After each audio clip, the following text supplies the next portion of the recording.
Hello humans, this is Anvasad and welcome to the Random Shelter. We're going to be playing Medieval Fantasy Rogue's Choice Chapter 18, Pantless in Ring City. I thought Paintless it said, no, it says Pantless. Oh right, we took off our clothes and we are completely naked except for our weapon. So I'm guessing we are running from this thing without any clothes on. That would be interesting. By Sam Landstrom. It's Landstrom, okay. I was always confused about his name. I always read it, but I always get confused about his name. Let's see. Someone is approaching, says Egra, her voice lacking its usual lightheartedness. You slink to the broken window and peek out between the curtains. A cloaked figure hovers about a meter above the street, sliding towards the inn's entrance. You cannot see the face since the cowl is up and even the hands are hidden under long sleeves. It's probably a man given the tall stature of the being, and there are no curves under that cloak. Your hand is on the hilt of your sword. Your weapon vibrates, evidently sensing this new enemy, even from a distance. You know if you draw it from the scabbard, the light from a blade would blaze brightly and give you away. Sorcerer, says Priya beside you in a whisper. Then likely one of Rooster's friends, whispers Adele behind you. What is it, Egra? You ask in your mind. It is evil, I can feel it. Oh yes, champion, says Egra, an ancient evil, like none you have met thus far. It's evil, you whisper aloud. Priya must have surmised the same thing because she whispers fiercely. Aldalom, shoot it. Aldalom shoves you aside with his elbow. He already has a arrow notched, and one fluid movement he draws back and fires. I don't think this is a good idea. I think we should have let the thing come into the fucking building, and then we should just gotten out of the window and gone on top of the roof. I think that would have been a better idea. The arrow flies true, striking the torso of a man and punches into the cloak at a downward angle, right out the other side, ricocheting off the street with a clank. The man looks up. You see no face, only dark shadow underneath the cowl. Your hilt vibrates stronger. What do you do? Call out apologies. We thought you were someone else. That's fucking funny. That is actually really fucking funny. But I think I'm gonna retreat from the window. I think that's the best idea. Duck away from the window, but Adele and Pyria follow your lead, which is a good thing because suddenly a wall of flame blazes up, filling the window, opening a window of fire. Holy shit. Smoke is beginning to fill the room as the window frame burns. Cursing under her breath, Peter runs for the door as she fumbles with her key, presumably to unlock it. You grab your cloak. In the meantime, in the gathering smoke, you do not see your trousers. You grab your boots and snatch a shirt that has been lying on the bed. Soon the three of you spill out into... I do have my underpants on at least. Soon three of you spill out onto the hallway. All of you cough and wheezing. Adele slams the door behind. Smoke billows out through the cracks around the door. A rat squeezes out from under the door to join your party. He pauses and guarding each of you in a turn for a moment, then shoots off along the hallway, scampering down the stairs. Rat nose must get out before burned alive. Not wanting to run about with your amulet showing, you slip on the shirt you found on the bed. It's not your style. In fact, it's more a blouse than a shirt with frills around the collar and hem.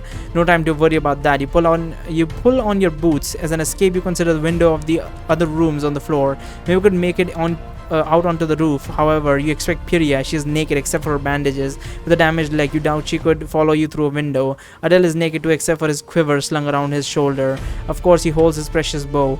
Feeling vulnerable, you draw your sword from the sheath as your belt strapped to your nude waist. Oh, I am nude. Okay.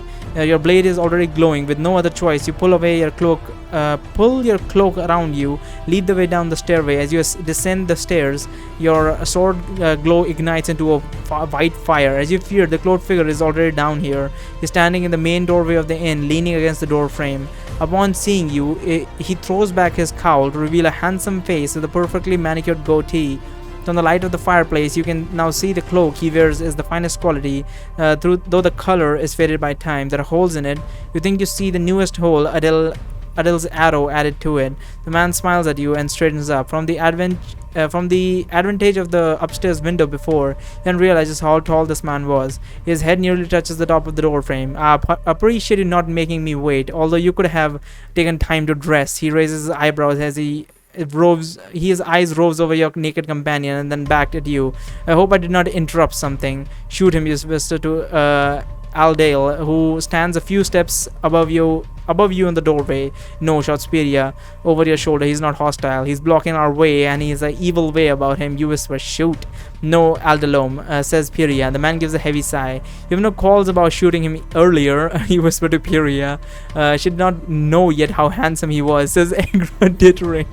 Please not bother with violence, says the man, taking a step into the inn. Suddenly, overwhelming compulsion takes over you, and you sheathe your sword. You've had mind effect spells cast on you by Kriya and Succubi, and this magic is far stronger. Wait. Oh, I thought the sword was so fucking OP that it was pulling us to kill the guy, and that's why we sheathed it. No, he just like used a pacify spell or some shit. No, that's super strong or something. I do not prefer violence, you say, trying to muster your will to draw your sword again. However, you're blocking our only exit after you set fire to the building. We shall burn, shouts Adele in the high-pitched voice. The man nods and looks up at the ceiling for a moment as he waves his silken-gloved hand. There. He then looks back at you. I have extinguished it, although I dare say I did not expect this establishment to last the night, given all the festivities going on outside, he says humorously. A very good first step, sir. Now, if you don't mind, you say, waving him away from the door. I do mind, he says. My master shall speak to you, Nikolai Shade. You groan, considering your use of your alias. Everyone seems to know your real name as of late. Nikolai, says Pyria under her breath. My friends call me Rooster. You too, sir, may call me Rooster if you let us leave in peace, you say. Perhaps a master and have a conversation later, such as when we are not in the middle of a city overrun by demons. Also, I prefer to be wearing trousers when I meet someone new. You close your cloak over your naked groin. My name is Milius, he says as he strolls further into the room. He waves his hand. The front door, which has been lying half shredded on the floor, rises up, clamps onto the door frame, and splintered wood mends itself before your eyes. You haven't heard a click, yet you're pretty certain it's locked. Holy shit, that's amazing. That leaves the window option, you think, but again, Pyria would not easily follow.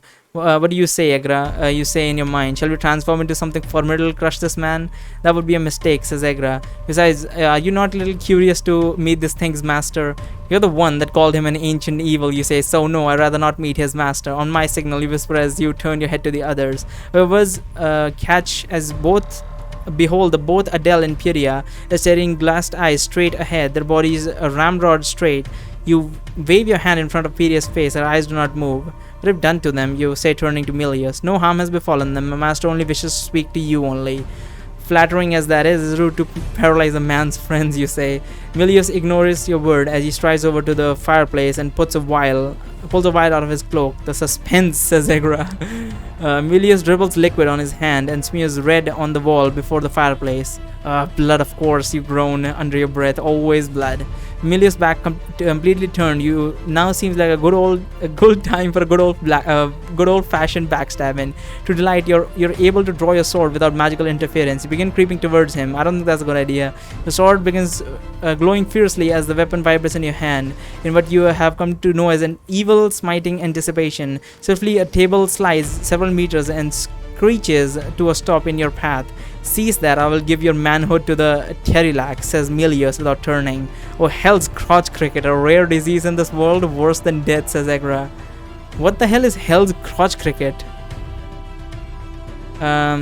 This begs the question of how this man might inflict you with such a disease without having trousers on. You're feeling particularly vulnerable to a threat like this.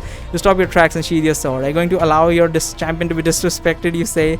Man is giving us order, threatening venereal diseases and paralyzing our friends. Milius finishes his blood runes, takes a step back. He falls to his knees, postures before the fireplace, begins chanting in a language that makes your skin crawl. Is Milius under Azazel? I highly doubt it. Milius seems far stronger than Azazel. He might be under Inuxius, but I don't know. Begin chanting in a language that makes your skin crawl. It probably is the demon language, the one that we read. It's called the feral language, I believe. There's a moment in the corner of your eye. You look over to see a Orthrax demon staring through the window. His large eyes are fixed on Milius for only a moment before his horrid mouth drops open in what might be fear. He lumbers away in a flat-out sprint. It seems like a very bad sign that a thug from the abyss will run from this man. Whoosh! The fireplace engorges with flames out from the front and nearly to the ceiling.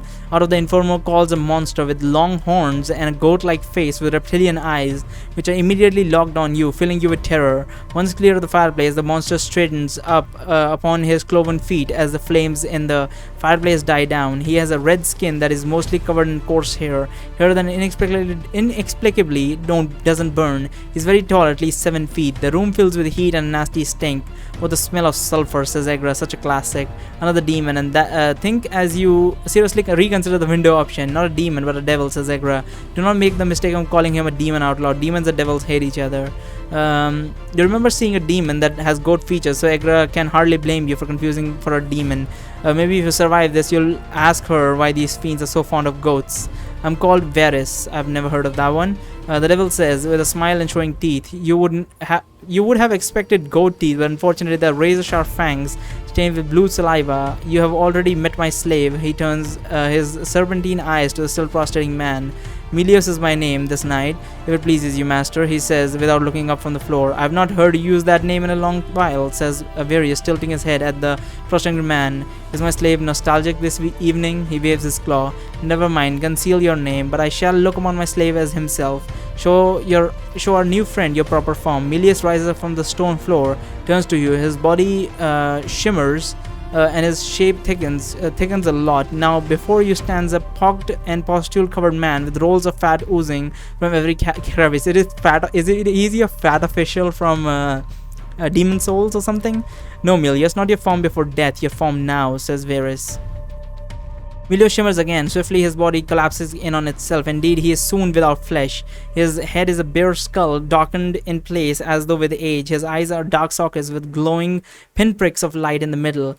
He opens his clothes, slightly exposing bare bones beneath. It's always like things like these which make me wonder, like, is he stronger than Drala or not? Because this game does not like to explain what the power levels are of different characters. You always have to just speculate, but it never really makes sense. There's not a clear thing like Super Saiyan 1 is stronger than Frieza in his super powered form or whatever before he turned golden. So there's never a clear cut answer to that, so that's kind of annoying, but whatever. Is he a lich or something? More comfortable, thank you, master, says Melios. His jaw vibrates as he speaks, although his teeth do not clatter. Melios continues speaking to the devil, only he has switched to a dreadful language of slippery and hissing speech. And now, what horrible monster is this, Egra, you think? Like everyone, you have heard tales of the dead brought back to life by necromancy, including skeletons, but you did not think they would speak. Guess, champion, guess right, and I shall award you. It's a lich, obviously. Although you're in no mood for Egra's games, a few monster comes to you from the many bard tales you've heard. Can you guess? I'm guessing a lich. A lich, you say? Ah, my champion knows his lore, says Egra. It is all the spell casting that was the giveaway, you say in your mind as you straighten your posture. And you called him an ancient evil, and everyone knows how evil and powerful and old a lich is. It really was an obvious. No need to boast, my clever champion, says Egra, interrupting you, and at least not excessively, says she adds. Feel a modest surge of power from within you. Interesting. Lich and the devil continue the conversations. You cross your arms and look over to Pyria Adele. Pyria has tear running down her cheek, but otherwise does not appear to have moved. You can't be comfortable keeping their eyes open like that. I should do something. I have a holy sword, but that seems far inadequate. The power of a lich is legendary. The lich is called the Goat Devil's Master, which probably means the devil is even more powerful. Not necessarily, says Egra. I have gathered from the conversation the devil is master.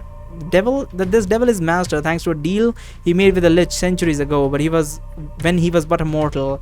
It's not just strength, but it's leverage, you think. That was something your father liked to say. I'm getting bored with this meeting, says Egra. We have adventures to go on. Tell them to get on with it. I think patient would be wise, you say. Don't interrupt a lich and a devil just because a champion of Oher is not patient. Say something or I will have to take over, says Egra. Definitely don't want that. Egra would probably get you killed and simply trick one of these two to be your new champion. To her new champion, what do you say?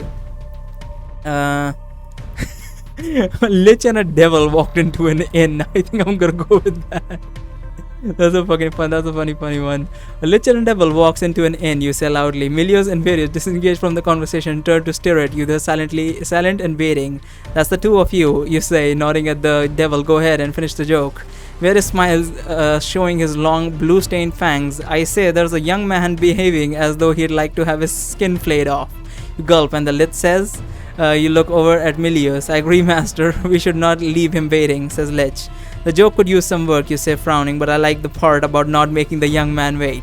To your immense relief, the devil releases his goat snout to the ceiling and lets out a low, growling laugh. Egra laughs in your mind right along with him. When he finishes, he grins at you. Very well, I shall get to my point in regards to you.